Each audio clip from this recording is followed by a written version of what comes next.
ونصلي ونسلم على رسوله الكريم.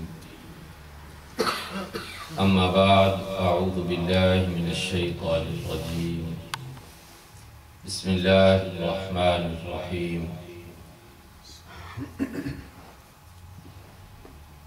لقد من الله على المؤمنين إذ بعث فيهم رسولا. صدق الله مولانا العلی العظیم. تمام حضرات محبت کے ساتھ روشی پڑھ لیں. اللہم صلی علی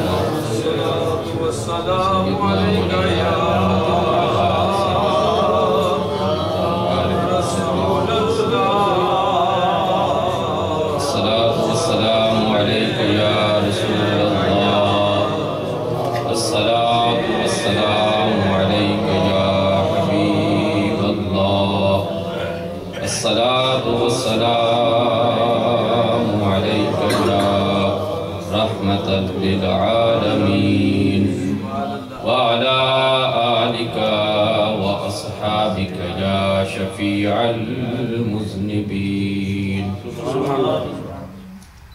يا صاحب الجمال ويا سيد البشر، من وجهك المنير لقد نذر القمر،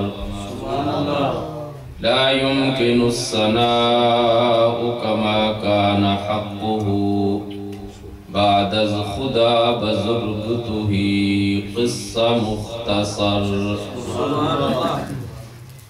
حمد و ثنا کے بعد قابل صد احترام سیدی و مرشدی قبلہ پیر ڈاکٹر فضیل ایاز قاسمی والی موڑا شریف دامت برکاتہم العالیہ،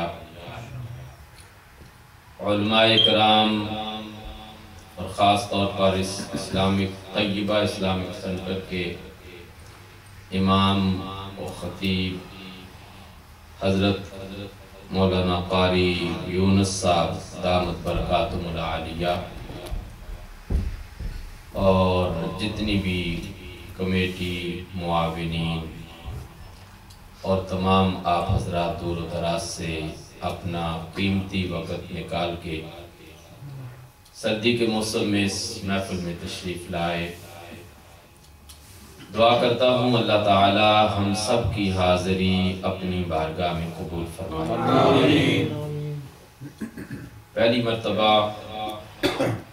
آسٹریلیا سے آپ کے شہر میں، آپ کے سینٹر میں آنا ہوا ہے. ویسے تو اگر پیر صاحب کا سایہ اور نظر کرم نہ ہوتی تو اس شہر میں اجنبی تھے. میں کل جب سان فرانسسکو سے آیا تو میں نے سوچا تھا 2 دن رہ کے یہاں سے پھر انشاءاللہ مجھے آسٹریلیا واپس جانا ہے، لیکن آپ حضرات کے پیار اور محبت نے یہ احساس دلایا کہ کم از کم یہاں ایک ہفتہ رکنا چاہیے. بہرحال یہ پیر صاحب کی ذرا نوازی اور مہربانی ہے، ان کے حکم پر میں یہاں پر آیا ہوں. دعا ہے اللہ تعالی پیر صاحب کا سایہ ہمارے سروں پر قائم فرمائے. آمین. تمام اہل سنت کے علماء، مشائخ اور ہمارے جتنے بھی بزرگ اولیاء پیر ہیں سب ہی عزت کے لائق ہیں، محبتوں کے لائق ہیں، مگر پیر صاحب کو میں اس لیے سلوٹ کرتا ہوں، سلام کرتا ہوں، ایک پیر ہو کر، گدی نشین ہو کر جس جوش، جس جذبے، جس محبت کے ساتھ آپ اپنے مسلک عقیدہ اہل سنت کا تحفظ اور اس کی خدمت پوری دنیا میں فرما رہے ہیں، اللہ تعالی اس کو قبول فرما کر ہم سب کے لیے بخشش کا ذریعہ بنائے. یقیناً ماشاءاللہ سروردی صاحب بھی تشریف لا چکے ہیں اور بہت سارے صنعتکار یہاں پر موجود ہیں، اور آپ حضرات ان کی خوبصورت آوازوں کو سننے کے لیے بےتاب ہیں۔ میں صرف 2 باتیں آپ سے عرض کروں گا اور اس کے بعد انشاءاللہ زیادہ دیر آپ اور ان کے درمیان حائل نہیں ہوں گا۔ پہلی بات تو یہ ہے کہ ہم لوگ کوئی پاکستان سے، کوئی انڈیا سے، کوئی بنگلہ دیش، مختلف ملکوں سے ہم یہ سوچتے ہیں رزق کے بہانے ہم یہاں پر آئے، اللہ کے گھر میں بیٹھے ہوئے ہیں۔ یہ بتائیں کہ رزق دینے والا کون ہے؟ پیچھے والے نہیں بولتے۔ رزق دینے والا کون ہے؟ جس اللہ نے ہمیں یہاں رزق دیا اور بہتر طریقے سے دیا، وہ اللہ ہمیں پاکستان میں رزق نہیں دے سکتا تھا؟ دے سکتا تھا۔ پھر ہم یہاں آئے اور اللہ نے رزق بھی اللہ نے ہی لکھا ہے یہاں پر ہمارے۔ نبی کریم صلی اللہ علیہ وسلم کی حدیث شریف ہے،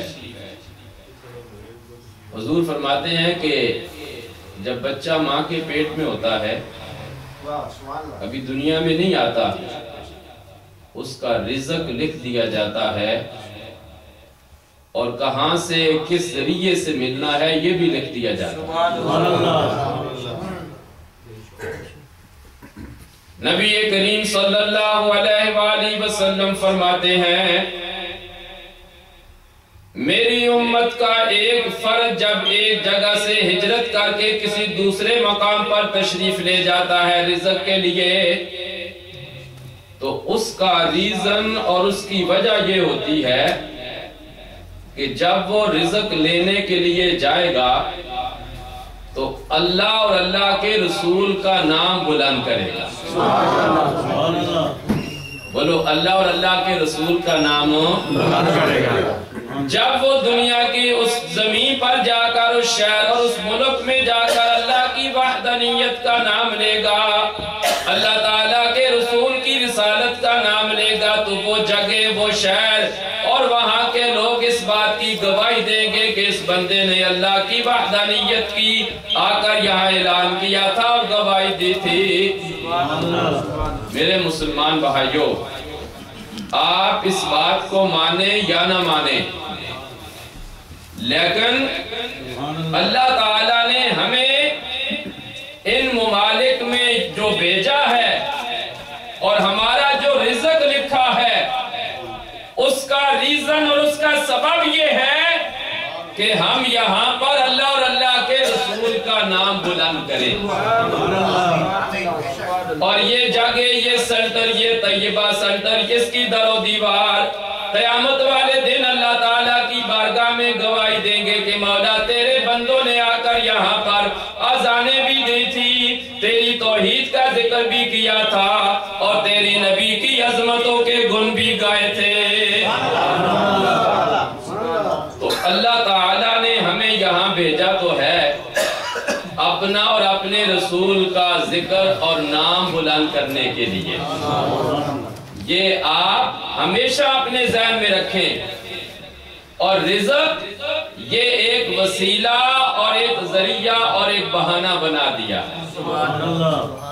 اب میں آپ سے خاص طور پر ہمارے وہ نوجوان، کیونکہ میں بھی آسٹریلیا کوئی امریکہ سے اتنا مختلف نہیں ہے، جو ہمارے نوجوان ان ممالک میں آ کر بجائے یہ کہ وہ اسلام کے سفیر بن کر آتے، اپنے مذہب، اپنے دین کا نام یہاں پر روشن کرتے، انہوں نے شراب خانوں میں اور نائٹ کلبوں میں اور برے راستوں میں چل کر جو اسلام، جو ایمان تھا، اس کا بھی بیڑا غرق کر لیا۔ میرے مسلمان بھائیوں، یقیناً اپنے ملک میں اللہ اکبر کہنا اور نماز پڑھنا اور میرے پیارے نبی کی یہ ذکر کی محفلیں منعقد کرنا، یہ بہت بڑی سعادت کی بات ہے۔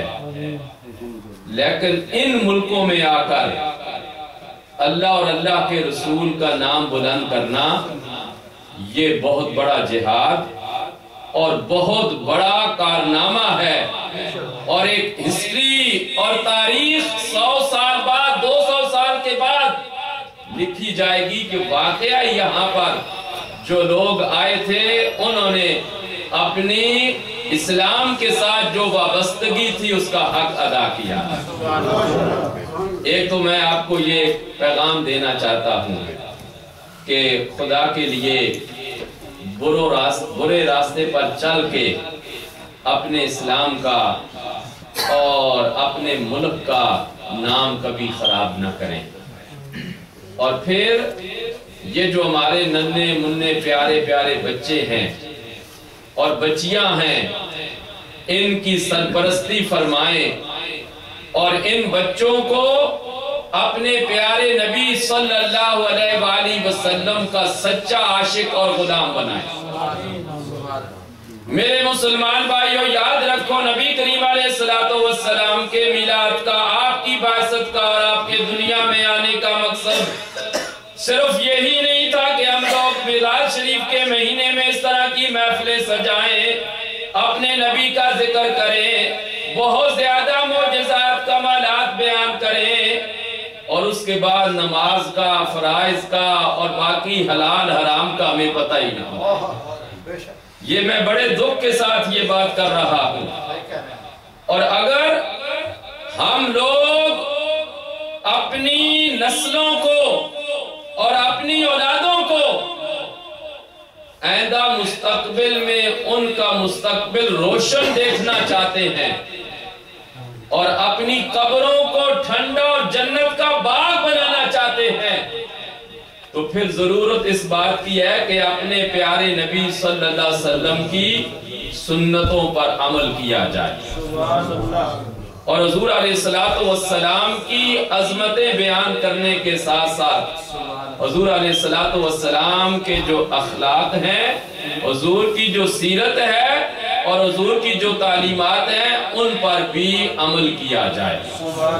تو انشاءاللہ آپ اتفاق کرتے ہیں، میں تھوڑی سی میری گزارشات ہیں، اللہ ہمیں اس پر عمل کرنے کی توفیق عطا فرمائے۔ اللہ آپ کے سینٹر کو، جنہوں نے یہ سینٹر بنایا اور جو اس کے معاونین ہیں، اللہ ان سب پر دنیا آخرت میں عزتیں اور برکتیں عطا فرمائے۔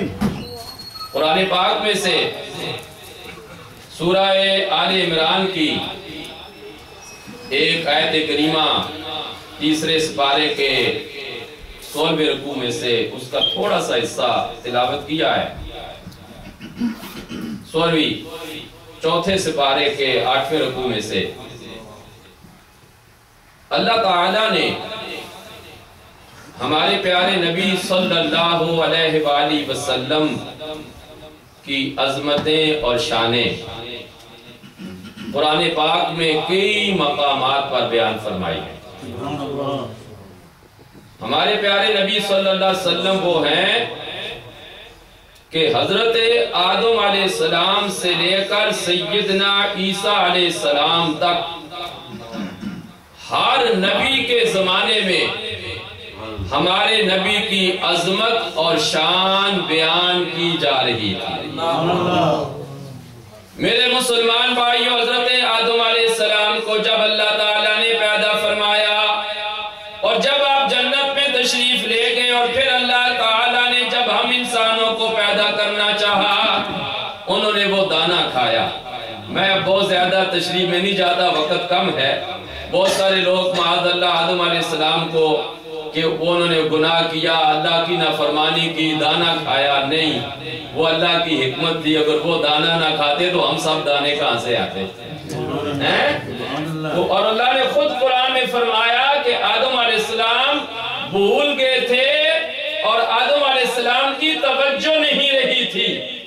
بہرحال جب دنیا میں تشریف لائے تو 300 سال اللہ کی بارگاہ میں روتے رہے اور توبہ کرتے رہے۔ 300 سال حضرت آدم علیہ السلام جو ہے وہ ایسے زمین پر دیکھتے رہے، شرم کے مارے کبھی سر اٹھا کر آسمان کی طرف دیکھا نہیں، اور ہر وقت یہ دعا مانگتے، ربنا ظلمنا انفسنا وَإِن لَّمْ تَغْفِرْ لَنَا وَتَرْحَمْنَا لَنَكُونَنَّ مِنَ الْخَاسِرِينَ۔ اللہ سے دعا مانگتے ہیں، رب میں نے اپنی جان پر ظلم کیا ہے، اگر تو بخشے گا نہیں، رحم نہیں فرمائے گا تو میں بہت بڑے نقصان اور خسارے میں تھا۔ 300 سال دعا مانگی، کتنا؟ اللہ تعالیٰ نے توجہ نہیں فرمائی، اور اس کے بعد اللہ تعالیٰ قرآن پاک کے پہلے سپارے میں ارشاد فرماتا ہے، فَتَلَقَّى آدَمُ مِن رَبِّهِ كَلِمَاتٍ، اللہ فرماتا ہے پھر ہم نے آدم علیہ السلام کو کچھ کلمے القاء کیے، ان کو بتایا آدم دعا مانگ رہے ہو، اس طرح نہیں، اس طریقے سے دعا مانگو تو اللہ تمہاری دعا کو قبول فرمائے۔ آدم علیہ السلام نے پھر اللہ تعالیٰ کی بارگاہ میں دل میں خیال آیا، اللہ نے دل میں یہ خیال القاء پیدا کیا کہ جب میں جنت میں تھا تو جنت کے ہر دروازے پر اللہ کے نام کے ساتھ محمد صلی اللہ علیہ وسلم کا نام لکھا، اور ایک روایت میں یہ آتا ہے کہ اللہ تعالیٰ نے جبریل علیہ السلام کو بھیجا اور انہوں نے زمین پر آ کر آذان دی۔ آذان، یہ اذان جو آج دیتے ہیں نا ہم نماز کے لیے، سب سے پہلے حضرت جبریل علیہ السلام نے دی۔ انہوں نے جب آذان میں اللہ اکبر کہا، اشہد ان لا الہ الا اللہ کہا، اور پھر جب اشہد ان محمد رسول اللہ کہا تو حضرت آدم علیہ السلام کے دل میں یہ خیال آیا، یہ محمد رسول اللہ اللہ کے محبوب ہیں، اور یہ وہ ہستی ہے جب میں جنت میں تھا تو ہر جگہ اللہ کے نام کے ساتھ ان کا نام لکھا ہوا تھا۔ تو آپ نے اللہ کی بارگاہ میں دعا مانگی، اللہم انی اسألکا بحق محمد صلی اللہ علیہ وسلم، اے اللہ محمد صلی اللہ علیہ وسلم کے وسیلے سے میری خطا کو معاف فرما دے۔ اللہ تعالیٰ نے فرمایا ہے آدم محمد صلی اللہ علیہ وسلم کے وسیلے سے تو نے دعا مانگی ہے، جو تجھے میں نے معاف فرما دیا، اور ساتھ یہ بھی فرمایا اے آدم محمد صلی اللہ علیہ وسلم کے وسیلے سے تم نے صرف اپنے لیے دعا مانگی ہے، قیامت تک آنے والی اپنی ساری اولاد کے لیے دعا مانگتے نا تو میں ان کو بھی معاف فرما دیتا۔ یہ رسول اللہ کے وسیلے کی بات ہو رہی ہے، اور شیطان جو تھا نا، شیطان وہ یہ سب کچھ دیکھ رہا تھا۔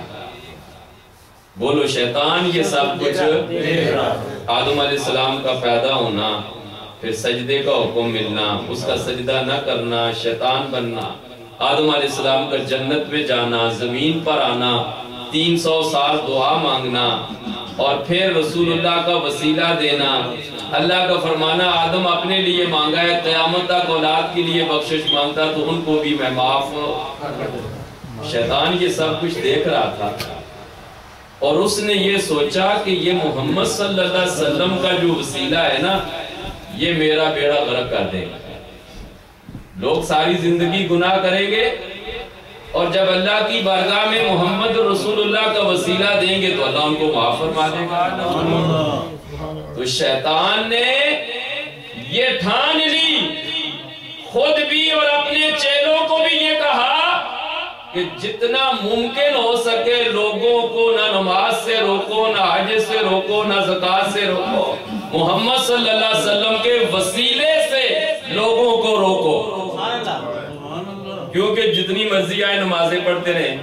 اس نے کہا نمازیں تو میں نے بھی پڑھی ہیں، کوئی فائدہ ہوا ہے؟ شیطان نے جو نمازیں پڑھی ہیں اس کو کوئی فائدہ ہوا ہے؟ بولو نہیں فائدہ ہوا۔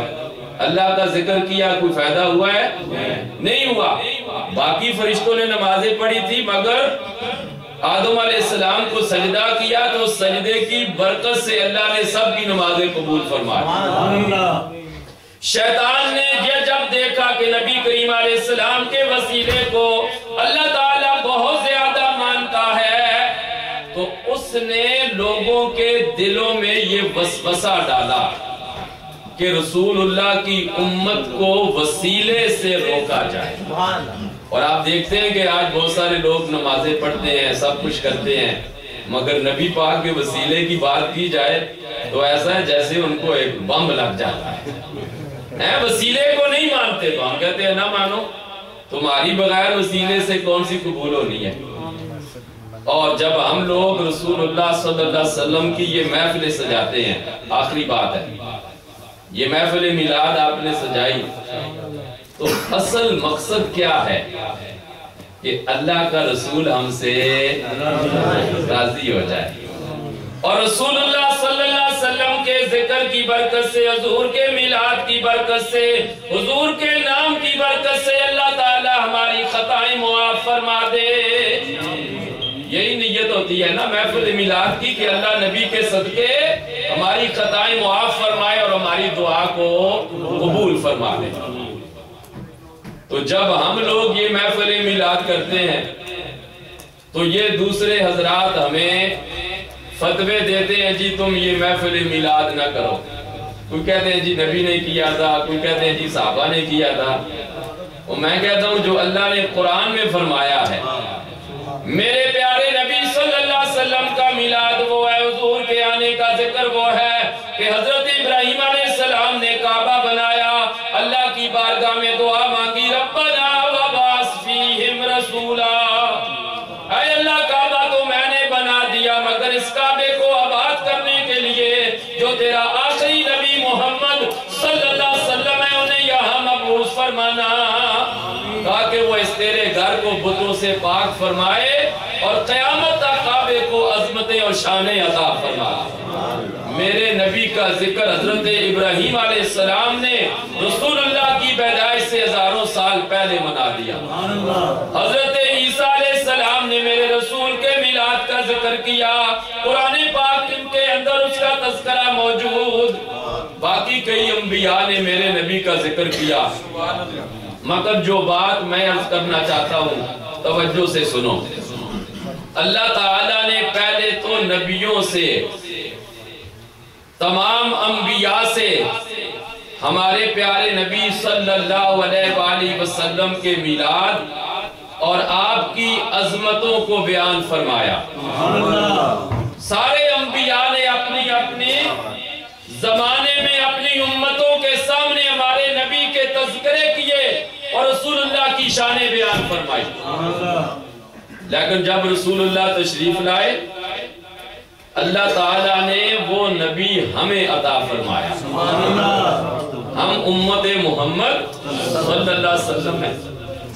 اللہ تعالیٰ نے قرآن پاک میں 4 سپارے میں ارشاد فرمایا، میں نے یہ آسمان بنایا، زمین بنائی، تمہیں دنیا کی ہر نعمت عطا فرمائی، لیکن اللہ تعالیٰ فرماتا ہے کسی نعمت پر میں نے تم پر احسان نہیں چڑھایا کہ زندگی دے کر، یہ ملک دے کر تم پر میں نے احسان کیا۔ اللہ تعالیٰ فرماتا ہے لَقَدْ مَنَّ اللَّهُ عَلَى الْمُؤْمِنِينَ، تحقیق بے شک اللہ تعالیٰ نے مومنوں پر، ایمان والوں پر بہت بڑا احسان فرمایا ہے۔ اللہ کا احسان ہے مومنوں پر، کس چیز پر؟ فرمایا اِذْ بَعَثَ فِيهِمْ رَسُولًا، کہ ان میں اللہ تعالیٰ نے عظمت والا رسول مبعوث فرمایا، شان والا رسول جو نے دیا، رسول دے کر اللہ فرماتا ہے میں نے تم پر احسان کیا۔ اب ماشاءاللہ سارے پڑھے لکھے سمجھدار بندے بیٹھے ہو، میرے دوست قبلہ قاری یونس صاحب تشریف فرما ہیں، کوئی آدمی اگر یہاں سینٹر میں آتا ہے کہتا ہوں جو میں بڑا غریب ہوں اور بڑی میری حالت خراب ہے، قاری صاحب اس کو 500,000 ڈالر پیش کرتے ہیں، جو جی اپنی مشکل حل کر لو، تو وہ بندہ جس کو قاری صاحب نے ہیلپ اور مدد کی ہے وہ 5 سال بعد 2 سال بعد سال بعد 6 مہینے بعد قاری صاحب کو کہیں ملتا ہے تو ان کا شکریہ ادا کرے گا یا کہ نہیں؟ بولو، قاری صاحب نے ان پر کیا کیا ہے؟ احسان کیا تھا نا، مشکل میں کام آگے تھے، ہیلپ کر دی تھی۔ تو جو جس پر احسان کرتا ہے وہی شکریہ ادا کرتا ہے، جس پر احسان ہوتا ہے شکریہ بھی۔ تو اللہ نے قرآن میں کیا فرمایا ہے؟ میں نے احسان کس پر کیا ہے؟ سارے بولو، اللہ تعالیٰ فرماتا ہے لَقَدْ مَنَّ اللَّهُ عَلَى الْمُؤْمِنِينَ، بے شک اللہ تعالیٰ نے احسان فرمایا ہے مومنوں پر۔ تو اب جو مومن ہے وہی اللہ کا شکریہ ادا کرے گا۔ بولو، شکریہ کون ادا کرے گا؟ اللہ نے یہ نہیں فرمایا میں نے انسانوں پر احسان کیا، یہ نہیں فرمایا میں نے منافقوں پر احسان کیا، یہ نہیں فرمایا میں نے نماز پڑھنے والوں پر احسان فرمایا۔ اللہ فرماتا ہے میں نے ایمان والوں پر، مومنوں پر احسان فرمایا۔ یا اللہ کس بات کا احسان؟ اللہ نے یہ نہیں فرمایا کہ میں نے قرآن دے کر، میں نے تمہیں ماں باپ دے کر، میں نے تمہیں جناب امریکہ کا ویزا دے کر احسان فرمایا، بلکہ فرمایا اس باسا فیہم رسولا، اے ایمان والو تم پر احسان یہ ہے کہ میں نے تمہیں اپنا عظمت والا رسول عطا کیا ہے۔ یہ رسول تمہیں دے کر میں نے تم پر بڑا احسان کیا۔ اب وقت کم ہے، وگرنہ میں نے تم کو بتاتا کہ 1000 راستے ہیں، وجوہات ہیں کہ اللہ تعالیٰ نے رسول اللہ دے کر ہم پر احسان فرمایا۔ صرف ایک بات عرض کرتا ہوں، دیکھو اگر کوئی کسی کا محبوب ہو، کسی کا محبوب ہو اور اس سے کمال درجے کی محبت کرتا ہو تو اپنا محبوب کوئی کسی کو دیتا ہے؟ بولو، محبوب کوئی کسی کو دیتا؟ اور یہ اللہ تعالیٰ کا احسان نہیں ہے تو کیا ہے؟ اس نے اپنا محبوب ہم گناہگاروں کو عطا کیا۔ یہ اللہ تعالیٰ کا احسان نہیں ہے، کرم نہیں ہے تو کیا ہے؟ محبوب اس خدا کا تھا، اس خدا نے اپنا محبوب ہم گناہگاروں کو دے دیا، تو ہم گناہگار ہو کر اللہ کے اس محبوب کا احسان کیوں نہ جتلائیں؟ اللہ کی بارگاہ میں شکر ادا کیوں نہ کریں؟ تو بہرحال جو مومن ہیں، جو ایمان والے ہیں، وہ اللہ کی بارگاہ میں اس کے محبوب کے آنے پر میلاد شریف کے جلسے کرتے ہیں، حضور کی نعتیں پڑھتے ہیں اور اللہ تعالیٰ کی بارگاہ میں شکریہ ادا کرتے ہیں۔ میری دعا ہے اللہ تعالیٰ ہمیں اسی پر زندگی عطا فرمائے اور اسی پر موت عطا فرمائے۔ ہمارے جسم کا ایک ایک لہو کا جو قطرہ ہے جب تک باقی رہے تو یا رسول اللہ کے نعرے لگاتا رہے۔ اللہ ہمیں اسی پر استقامت عطا فرمائے۔ وما علینا الا البلاغ۔